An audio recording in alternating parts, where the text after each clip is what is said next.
Hello, beer supers, and welcome to another beer review with me, Peter, the Master of Hoppets. Today joined by Henrik, the general afgeuze. Yes, appropriate for this beer. Yes. Yes, we're drinking some Lambic. We love Lambic on this channel, Henrik and I both, and I think pretty much anyone who's been on the channel, maybe besides a couple people. But yeah, this is some Fonteinen. This is actually a bottle I got from the fine folks at Fonteinen. Raf was kind enough to send me a care package with some of the new Fonteinen products. Actually, one of them was not a new product, and it's not something that's really been for sale, but I missed it when they were pouring it in MBCC, which is the Calvados barrel-aged Seni Frontera, the first batch they did, because I wanted to try it, because when I visited the brewery for the first time, it was still in barrels, and I got to smell the barrels, and it was like, holy shit, that smells insane. And I missed it. He was like, I might be able to send you one. So he was kind enough to send me one, so thanks a ton, man. And also, of course, thanks to all the rest of the team at Fonteinen for making such awesome beers and sending me something like that. Like, that is pretty awesome. I can't wait to try that one. Yeah. And then, actually, he was just going to send me that one bottle, but he was kind enough to say, like, don't you just want... or is it okay if I fill up a 6-bottle pack? It's like, yes. So, but we're trying the first one today, but apparently this is a smaller batch. And this is the Rabarber and Schaarbeekse. So this is a blend of Lambic conditioned on rhubarb and Lambic conditioned on Schaarbeekse cherries. Yeah. And Schaarbeekse cherries are the original cherries used in Kriek Lambic. Before there was some kind of fly that infected the trees around Pajottenland. A lot of people got rid of trees. There's not a lot left. So it got more scarce. So it's more of a limited thing to do them with Schaarbeekse cherries. And instead they would buy cherries from other places in Europe. But they actually have a farming project at Fonteinen where they work with local farmers, where they have a grain project where they're having local heirloom grains brought back and the farmers farm them for them, so that the whole plan is that they can make a product that's 100% from the Pajottenland. That's pretty cool. Their own brewed lambic, their grains grown in Pajottenland, fruit, if there's fruit in Pajottenland, which is really cool. But this one has a blend of different lambics, and some of them are 4 and 5 year old. So aged in barrel for 4 and 5 years. They use 359 grams of fruit per liter of finished lambic, and the total aging time is 44 months. Well, weighted average aging time. So it's a blend. It's different ages. 6.3% bottled on the 7th of September last year. So a little more than a year in the bottle. So let's check it out. Yeah, let's do it. Yeah. I mean, it's red. It's kind of rhubarb colors. Yeah. I mean, if you've ever seen some of the Schaarbeekse Krieks, they're a bit darker than this. Yeah. And I think that's because there's rhubarb in this, so you get a lighter color. Yeah, it's really nice. Yeah, it's nice. Quite beautiful. Slightly hazy. It popped like crazy. I was scared really loud bang. I was scared that this would be everywhere, but luckily it wasn't. So yeah, pinkish red. Let's check out the aroma. Let's do it. A lot of cherry. Wow. Loads of cherry. Almondy, vanilla-y notes from the pits. But I do also get scents of rhubarb. I do get quite a bit of rhubarb. But rhubarb is also more subtle in flavor than cherry. Yeah, but I mean, there is no doubt about it. There's no doubt there's rhubarb. But the cherry is definitely... And they are like a bit more overwhelming than the rhubarb, definitely. Soft funkiness. This is maybe a little cold, but there's also definitely some funkiness about this. Yeah. There's a lot of fruit right now because it's also very young. So it's a fruit that's really forward. I usually tend to like my fruit lambics fairly young because with age they get more sour. Like I think Brewed or these newer like single barrel lambics that brewers are doing now, or blended lambics, Brewers that are in different types of barrels, not just oak. I think they're better for aging, but. Oh yeah, but it has a quite nice funkiness. Yeah, there's like a little bit of like a musty funkiness as well to it. But it's like full on like fruity jamminess, some acidity to it, maybe even like a lemony note. Yeah. It smells really nice. Yeah, it does. It's really nice. Let's do it. Cheers. And thanks to Raf from Fonteinen for the beer.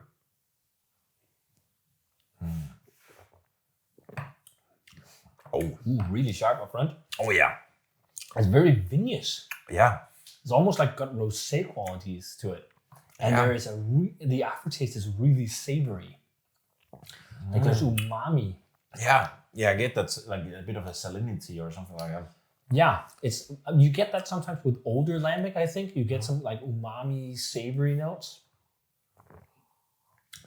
But you definitely get the, like, I mean, the rhubarb isn't that's really nice. Isn't so much up front. It's more in the back of the palate. Yeah. After you have actually swallowed it. Yeah. Up front, there's a lot of the Schaarbeekse cherry, and it has like this tannic profile as well, like very wine-like.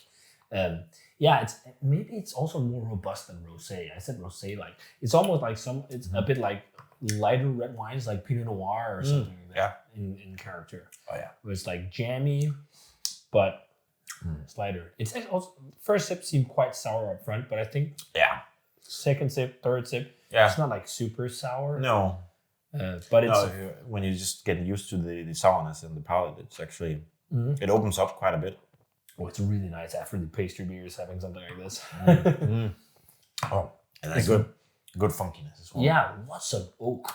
Lots of oak. Lots of drying woodiness. Yeah.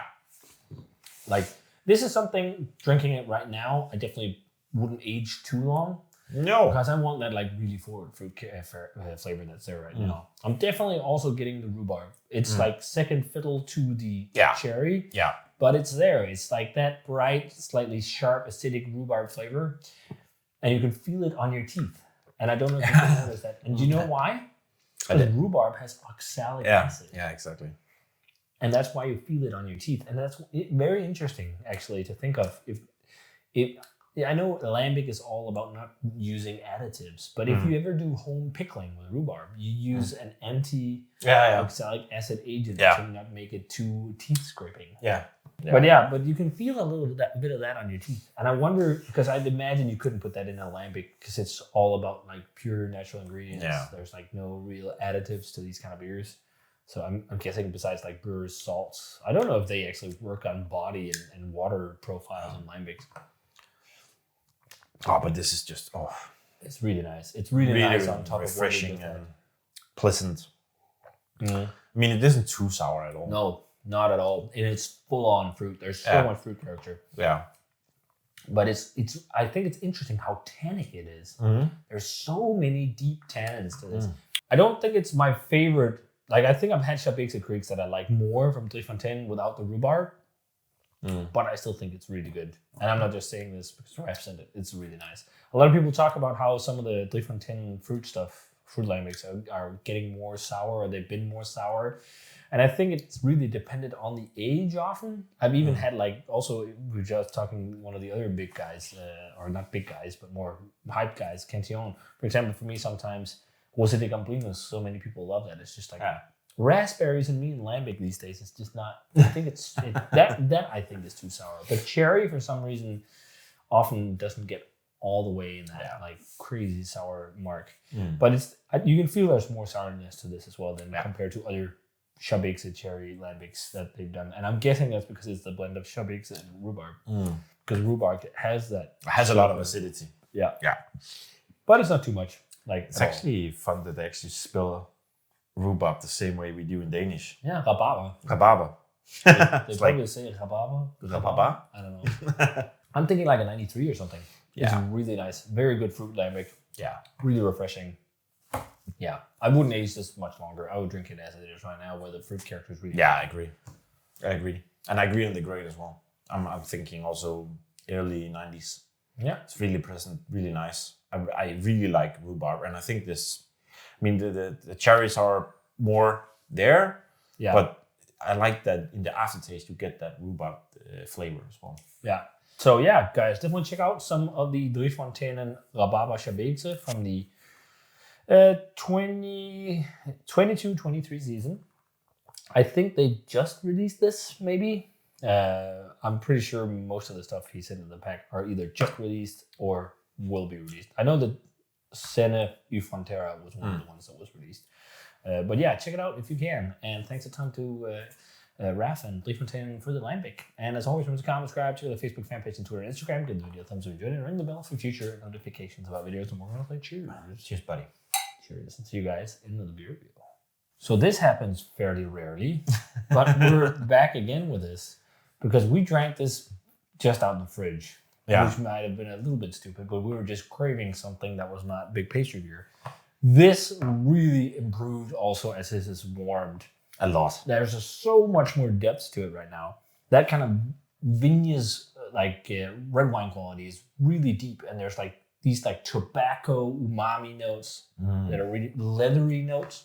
Yeah, and it really as it heated up, the complexity just went miles. It really builds, and I think there's more funkiness. There's more of the aged lambic quality, and the rhubarb becomes less and less. I think it tastes a little bit more like Schaarbeekse. It's still there on the end, like a breath of like sharpness. Yeah, which actually works well with like the deeper notes from the Schaarbeekse. So it's actually one of the better fruit blends I've had from Fonteinen in a while. Because I also think some of them have been a bit too sour, but this one really builds on the complexity as it warms. And I'm guessing it's just the magic of Schaarbeekse cherries. So I think like maybe 94, maybe even a small 95. Like we just sat with the rest in the glass like, wow, this is just getting better as we drink it. And then we poured some more. It's like, okay, maybe we rated it a little too low, but yeah, this rarely happens. So I'm definitely bumping it up a bit. 94, 95. Yeah, and I agree. I mean, it was a bit too cold when we had it. And also we had the crazy stouts also. So yeah, it's just really, really nice with the depth of the cherries and the funkiness. You can really taste the old lambic more as well, which is fucking awesome. It speaks heaps to why like the Schaarbeekse is the prized cherry of Pajottenland to use in these kind of beers. So yeah, a rare little post review check-in. This happens rarely, but yeah, amazing stuff. Check it out. Yeah, really good. Cheers. Cheers, man.